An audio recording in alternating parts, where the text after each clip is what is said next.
We can tell you that, in fact, the suspect, Faisal Shahzad, is right now in custody and is being questioned. He's been questioned for close to 2 hours now. We are told by a law enforcement source with knowledge of the investigation that, in fact, he was on board that plane, that Emirates Airlines Dubai-bound flight. He was sitting on the plane and was taken off that plane. So that is under investigation. How he was able to get that far on board that plane, and they're looking at that very, very closely. This may not have been a planned trip.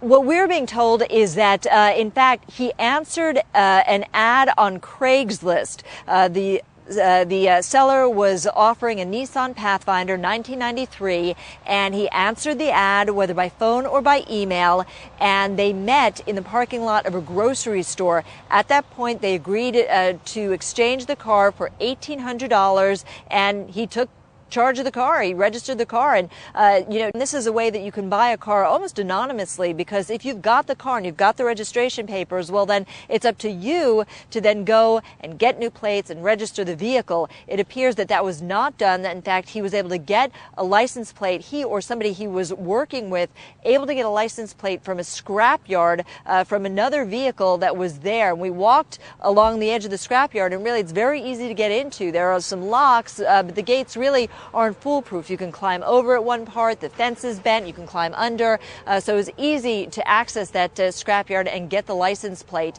But again, this only happened just 3 weeks ago. How long they were preparing these materials, how long it took them to put it together, all that's under investigation.